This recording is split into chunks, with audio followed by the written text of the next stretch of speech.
Es un placer estar aquí, es un placer contaros de nuevo aprendizajes. Va a ser una charla práctica con ejemplos reales, así que nada, espero pues, poder aportar pues, ¿no? en este nuevo mundo de inteligencia artificial, pues que, tenemos que compartir mucha información porque estamos aprendiendo, está todo por hacer. Quería preguntaros, levantad la mano aquellos que usáis la inteligencia artificial para ser productivos, para ser más productivos. Vamos a hacer al revés, ¿quién no la está usando? A nadie, ¿no? Vale, ok. Digo, si no, mejor ve a usar ChatGPT en vez de escucharme porque... Entonces, siguiente pregunta. ¿Quién está utilizando la inteligencia artificial dentro de sus productos? No para ser más productivo, sino como parte del producto. ¿Vale? Muy bien. Menos manos, ¿no? Entonces, mi objetivo con esta charla es que todos, especialmente los que todavía no, perdáis el miedo, ¿no? Se habla mucho de las alucinaciones. Entonces, tenemos que cambiar de este mundo donde estamos acostumbrados a funcionalidades que siempre funcionan, entre comillas, ahora veremos, a las alucinaciones, a cómo jugar con esa incertidumbre de que a veces funciona y a veces no. La IA es poderosa, es muy poderosa. Yo todos los días alucino con lo que soy capaz de hacer, pero es impredecible. Entonces, tenemos que poder jugar con ello, ¿no? Yo muchas veces, cuando tengo prisa y estoy haciendo algo con ChatGPT, digo, por favor, cruzo los dedos, digo, venga, responde rápido que tengo otra cosa que hacer, ¿no? Pero claro, cuando subimos algo a producción con una funcionalidad de inteligencia artificial, no vamos a estar cruzando los dedos. Tenemos que diseñar esa experiencia, tanto cuando tiene éxito como cuando no, cuando hay fallo, ¿no? Ahora bien, reconocedme, ¿cuántos de vosotros, cuando vuestro equipo de ingeniería sube a desarrollo a producción, también cruzáis los dedos? Por cierto, side note, pero si os dedicáis a probar lo que hace el equipo de desarrollo, dejad de hacerlo. Dejad de ser QAs, de verdad. Os lo digo en serio. Yo lo primero que hago al montar un equipo es eso prohibirlo. El equipo de desarrollo tiene que entregar con calidad. Punto. Eso side notes aparte. ¿Y se me murió? ¿O no? Por aquí se me ha muerto. Aviso. Pregunta. ¿Qué porcentaje de las funcionalidades que hacéis y subís a producción no lo usan los usuarios, ¿no? O bueno, usan. Vamos a hacer en positivo. ¿Qué porcentaje usan? ¿No? Oye, pues el 100% de lo que subimos a producción lo usan los usuarios. El 0% no lo usan. O el 30%, ¿no? Solo el 30% de lo que subimos se usa. Pensadlo un momento.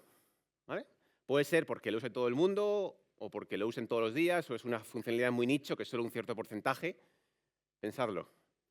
¿Cuántos pensáis de 0 a 25%?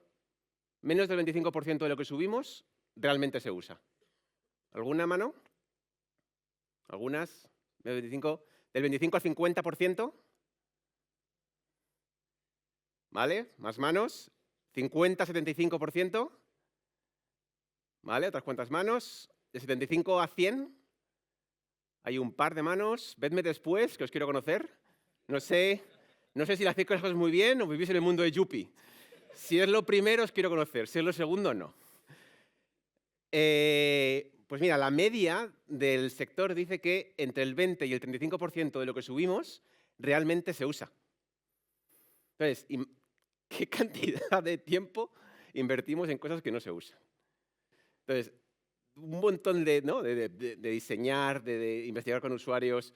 Bueno, si se investiga seguramente no llegamos a esto, ¿no? Pero bueno, de QA, etcétera, etcétera, para nada. Y ahora metemos las funcionalidades de inteligencia artificial, donde además cuando subimos a producción no sabemos si siempre va a funcionar o no. Añade más variables aún, ¿no? Esto lo que nos lleva es pues, a lo de siempre. Tenemos que tener foco en iterar, en validar y en medir. En inteligencia artificial, cuando estamos jugando con modelos, se dice que tener un 80% de precisión es bueno.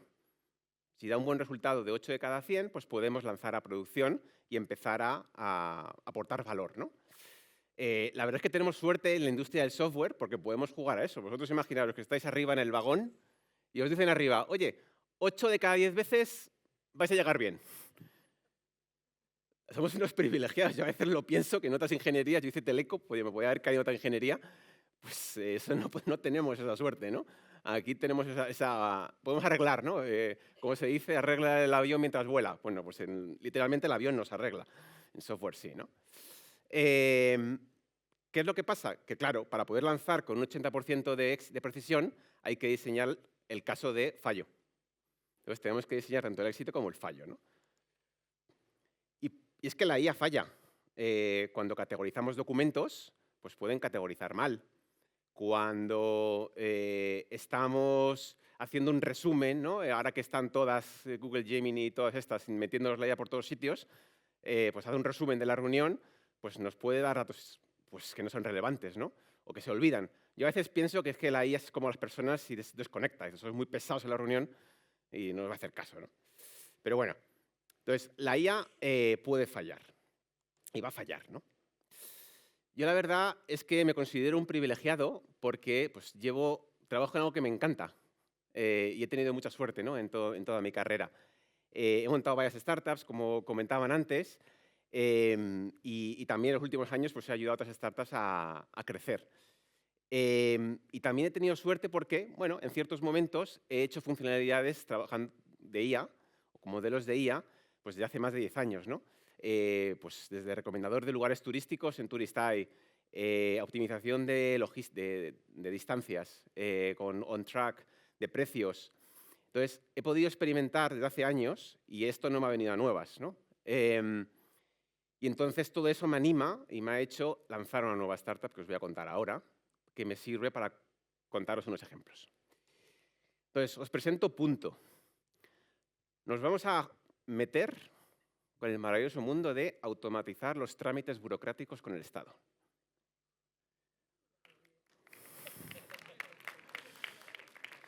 Sí, voy a necesitar mucha energía, así que otro aplauso porque... Entonces, tenemos un reino de taifas, no solo en España, sino en todos los países, con un montón de webs, un montón de formularios. Lo que queremos es unificarlo en un solo sitio, para que una empresa, cuando necesita hacer un trámite, conectan con nuestra API y nosotros ejecutamos contra cualquier ayuntamiento, hacienda, comunidad y abstraer toda esa complejidad. Y hacerlo muy sencillo también, idealmente, para personas a futuro, ¿no? Para que no tengamos que lidiar con todas las casuísticas, que es muy complejo. Vamos a empezar por automoción. Lo que ya estamos haciendo es automatizando trámites como la matriculación de coches, transferencia de coches, bajas, etc. Entonces, os comento un poco el flujo para que entendáis dónde estamos utilizando la inteligencia artificial. Lo utilizamos, bueno, nosotros recibimos documentos, los categorizamos con un modelo, extraemos datos con otro modelo, aplicamos con otro modelo todas las casuísticas de la ley, que hay un montón de casuísticas, uno se mete y ya es que alucina con las casuísticas que hay, y luego acabamos comunicando toda la información y pagando impuestos en las diversas haciendas, ayuntamientos, DGT, etcétera, etcétera. Entonces, con eso hacemos todo el flujo, un flujo que normalmente es manual y se tarda pues 20, 30 o varias horas, lo hacemos en un par de minutos. Entonces, usamos modelos en distintos puntos, ¿no? El punto, y no es por decir el punto del nombre, sino que se repite mucho, es que, claro, nosotros hemos empezado sin nada. Y pues, cuando empiezas sin nada, pues hay que seguir los principios de producto, que es, primero, tengo que aprender. Y para aprender, primero tengo que mecanizar, coger datos, aprender, conocer todas las casuísticas. Y aquí ya hilo, ¿vale? Voy a estar hilando sobre cómo podemos empezar a utilizar funcionalidades de inteligencia artificial dentro de nuestros productos, para que no haya ese miedo de es que la IA alucina. Bueno, podemos empezar poco a poco. Hay mucha transición, ¿no? Ahora lo vamos a ver. Entonces, primero, cogemos el proceso, lo digitalizamos. Segundo, la IA empieza a sugerir. A veces no sabe qué sugerir, como en Tara, o a veces la fecha puede estar mal, pero hay un humano controlando. Le estamos empoderando al humano, haciendo más productivo. Luego, cuando ya conseguimos bajar el fallo a 1 o 5%, pues a lo mejor la persona sigue en control, pero ya centralizamos donde aquí es donde tienes que centrarte, porque el resto va a estar bien.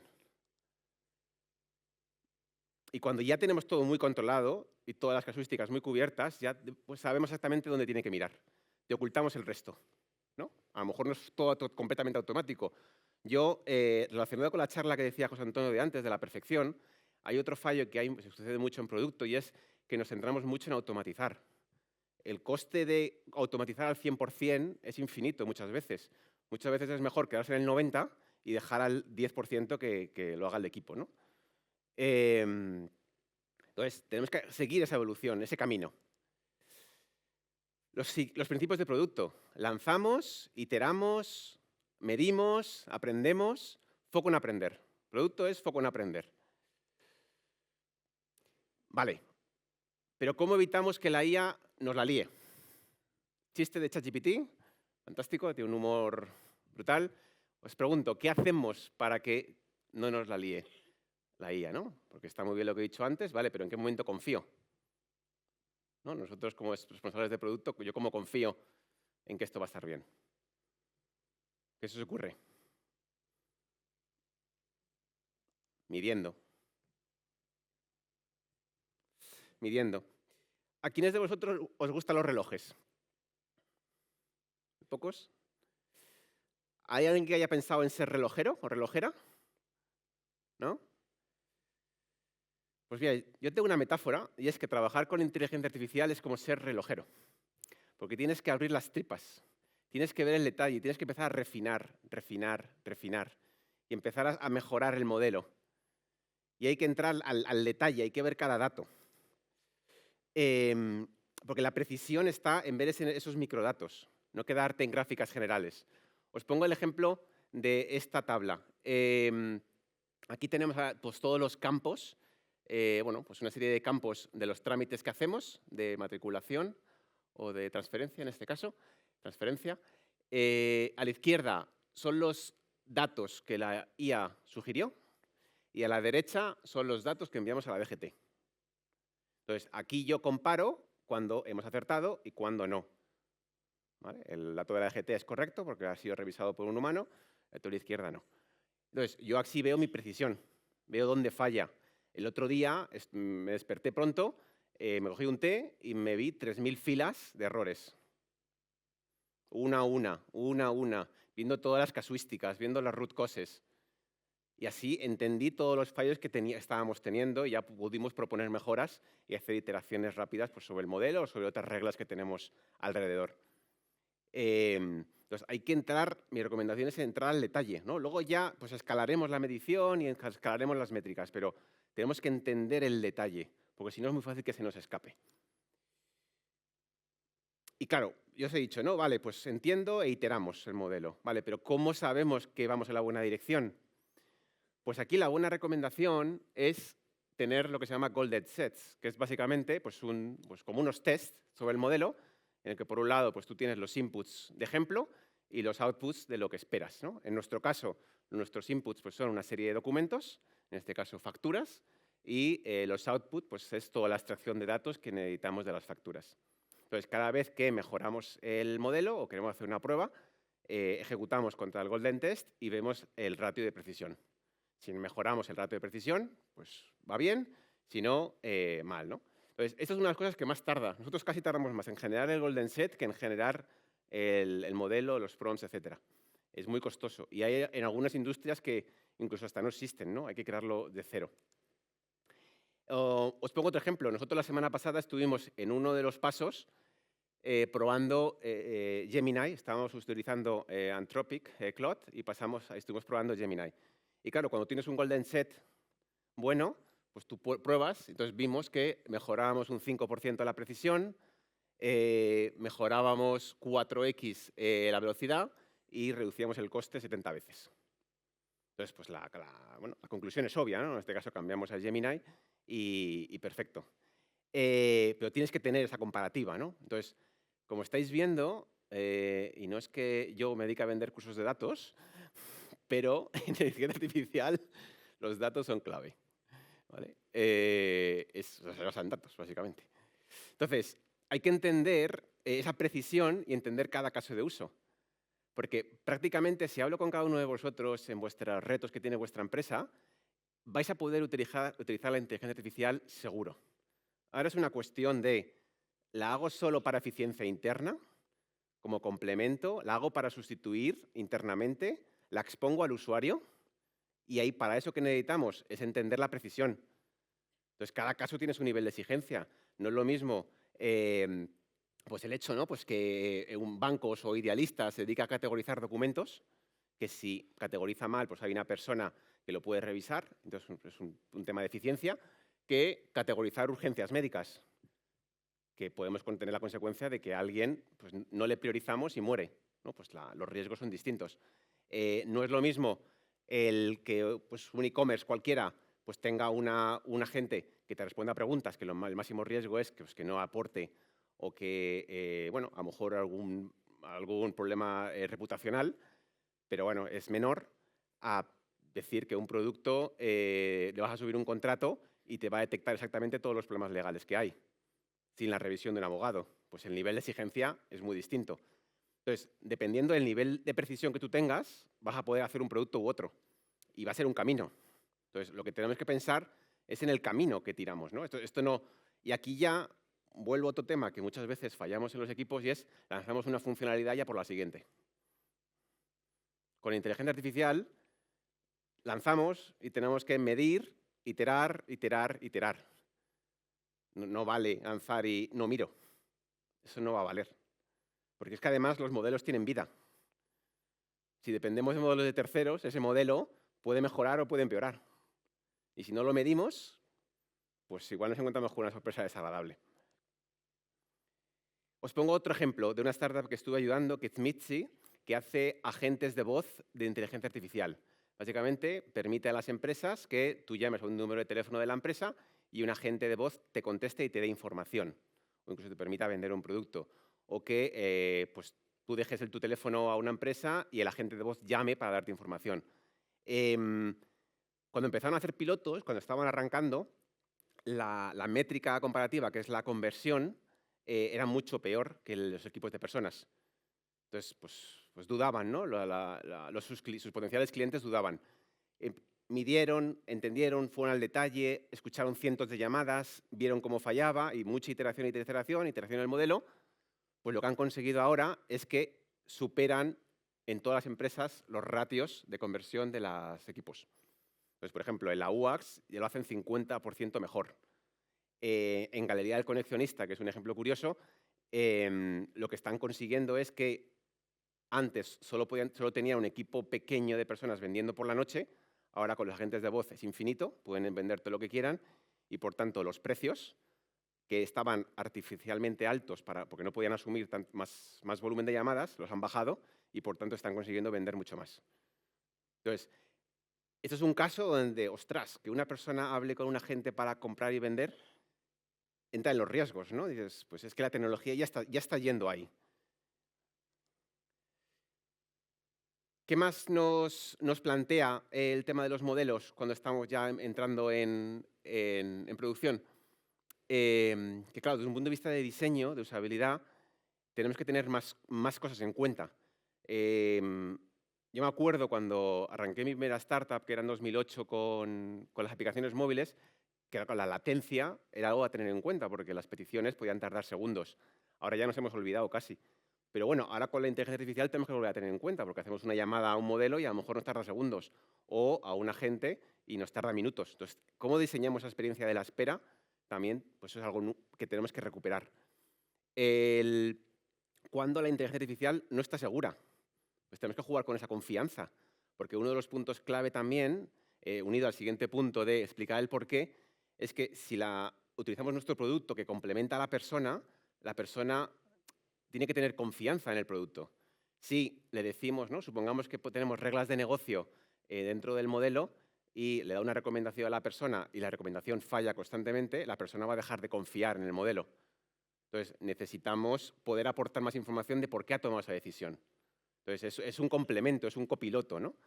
Entonces, cuando estamos con personas tenemos que tener cuidado eso.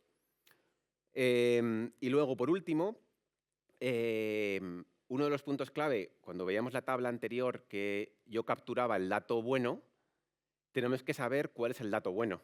Y dependiendo del caso uso, pues es uno distinto, ¿no? En mi caso es el dato que envío a la DGT o el dato que envío al ayuntamiento.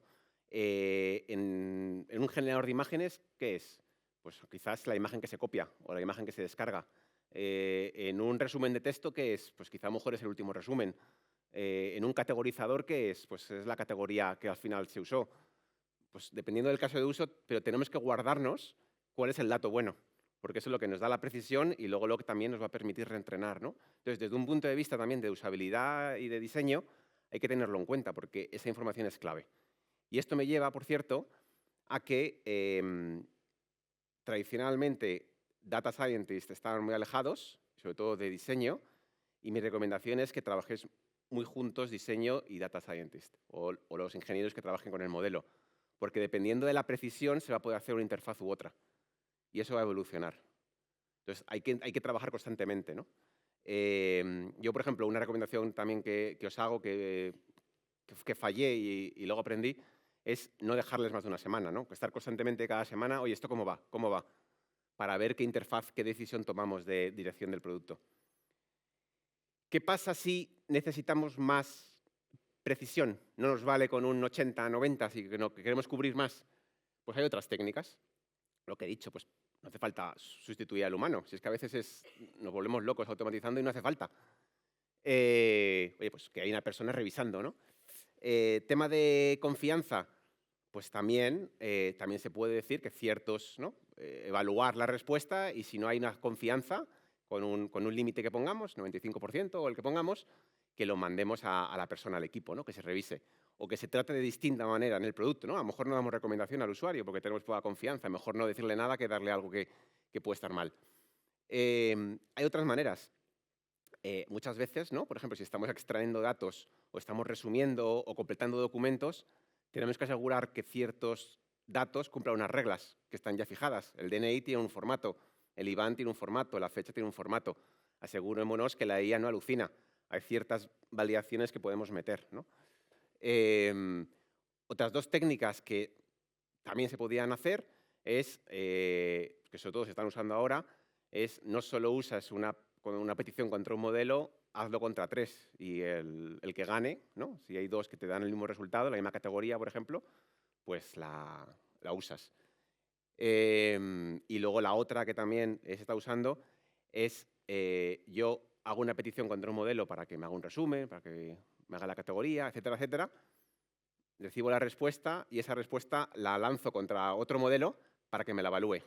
Si me dice que es buena, la utilizo. Si me dice que no, no la utilizo o con el feedback la vuelvo a iterar. Entonces, también hay que pensar que no hace falta que sea todo instantáneo. Tenemos que empezar a jugar de que a lo mejor hay latencia porque la clave aquí es la precisión. También os digo una cosa. Está evolucionando todo tan rápido que lo que no era posible hace 6 meses es ahora y lo que no es posible ahora va a ser posible dentro de 6 meses. Entonces, también mucho cuidado, y eso sobre todo las empresas, los que trabajáis en empresa grande, que quizás hay más miedos, en centrarnos demasiado en los miedos y en poner capas de protección. Voy a diseñar esta funcionalidad de IA, pero voy a evitar que me pregunten de otro tema. Voy a evitar que vayan por este camino, porque estoy seguro que dentro de unos meses eso ya no será un problema. Entonces, si invertimos demasiado tiempo en algo que no va a ser un problema, estamos malgastando el tiempo. Y os cuento un ejemplo que he vivido yo. Nosotros, algo que nos estaba pasando era que los documentos que estaban rotados no se extraían bien los datos. Entonces, lo que hicimos hace meses fue pues, un preprocesado de la imagen para rotar la imagen y luego extraerla. ¿Qué ha pasado? Pues que meses después, ahora, empezamos a probar Gemini y decimos, es que no hace falta rotarle. Si Gemini ya tiene eso. Entonces, el modelo, lo que hicimos de rotar y mejorar la imagen, lo hemos tirado. De hecho, lo hemos borrado del código. Entonces, mucho cuidado también con invertir esfuerzo en lo que el modelo va a ser mejor, ¿no? Tenemos que centrar nuestro esfuerzo en nuestro core como empresa, lo que el modelo no va a ser bueno, en lo que, pues esa capa por encima, ¿no? Y otro de los puntos también críticos, ¿no? Aquí con la inteligencia artificial es el reto es la precisión. Lo que estamos diciendo, ¿no? Es lo que nos da miedo, lo que nos va a hacer confiar más en llegar más lejos, en aportar más valor. Entonces, no es tanto el tiempo que tardamos en responder, que eso pues quizás se puede manejar, y no es el coste. Una de las buenas prácticas también es no preguntes al modelo una pregunta muy amplia o múltiples preguntas a la vez. Haz microtareas. Oye, sácame la categoría aquí, extráeme el dato aquí, extráeme no sé qué aquí. Entonces, te va a costar más porque vas a hacer múltiples peticiones y vas a tardar más en el tiempo. Bueno, si lo haces en paralelo no, depende. Pero la precisión va a ser mucho mayor. Y el problema aquí es la precisión, no el coste, porque el coste va a bajar. Por lo que habéis visto antes, nosotros desde hace 6 meses, bueno, de cambiar de Claude a Gemini, hemos bajado por 70 el coste. Y va a seguir bajando. Y luego, por último, hay veces donde no hay que usar la IA, ¿no? Hoy hemos escuchado IA por todos los sitios y hay veces donde no hay que usar la IA, ¿no? Pues lo mismo que diciendo, si yo os digo que al cruzar el puente hay un 1% de probabilidad de que se caiga, pues no lo vais a usar, ¿no? No vais a cruzar. Pues para eso están las reglas, ¿no? Las reglas de la física, las reglas deterministas o las reglas de negocio que hemos implementado toda la vida. Hay momentos, hay sitios donde por ahora, con la tecnología actual, no sé, dentro de 1 año o 3, pero ahora mismo, si el margen de error no lo podemos manejar, no utilizamos la IA. Nosotros, por ejemplo, para comunicar a la DGT no utilizamos la IA. Yo no puedo mandar a la DGT un trámite con datos de otro. Ese último paso no lo tengo en IA, porque tiene que estar perfecto. Ahí no me puedo permitir ningún fallo. Estamos en un nuevo terreno, es una nueva tecnología, pero sobre todo un nuevo terreno. Y yo me lo estoy pasando pipa, porque claro, está todo por hacer. Las reglas no están definidas, las buenas prácticas no están definidas. Yo, de hecho, tengo esa mentalidad de todo lo que vaya a hacer, me olvido de las buenas prácticas que yo tenía y lo hago desde cero, ¿no? Si yo tuviese 18 años ahora, me borro un poco la mente, ¿cómo lo haría con la inteligencia artificial? ¿Cómo puede ser muchísimo más poderoso? ¿Cómo me replanteo las funcionalidades? Y muchas de las cosas que yo tenía como buenas prácticas, me las estoy replanteando, ¿no? Por ejemplo, el scope. Pues ahora mismo yo era muy agresivo siempre con el alcance, con reducir el alcance de las funcionalidades. Ahora me estoy haciendo dudar, porque gracias a la IA es que estamos yendo a toda velocidad. Con mi equipo de ingeniería estamos yendo a una velocidad brutal. Entonces, pues tenemos que replantearnos, ¿no? ese terreno. Y claro, aquí lo que decía, ¿no? El reto con la inteligencia artificial no es controlarla, es aprender a moverse sin miedo. Es abrazar la incertidumbre, porque no va a tener una precisión del 100%, pero lo que nos permite es soñar. No sé si os pasa, pero es que yo alucino con lo que se puede hacer. Son cosas que esto hace meses no se podía hacer. Y constantemente veo productos y digo, pues es que esto ahora con la IA es que puede ser muchísimo más poderoso. Entonces, ese sueño, aunque haya posibilidad de error, pues diseñemos esa posibilidad de error. Pero es que nos da un 10x de valor. Y luego, sobre todo, disfrutar. Estamos en una etapa dorada, yo por lo menos así lo veo. Efectivamente, pues hay mucha incertidumbre en cuanto al cambio de roles, tecnologías, etcétera. Pero disfrutemos, porque es que lo que estamos viendo, yo soy muy optimista, es alucinante. Muchas gracias. Si queréis seguirme en LinkedIn, podéis escanear. Y nada, y si me queréis apoyar en Punto, si conocéis concesionarios, gestorías, gente que hace trámites, vuestras empresas tienen problemas y quieren comunicar con la administración, contadme, que estoy en modo discovery total de problemas. Muchas gracias.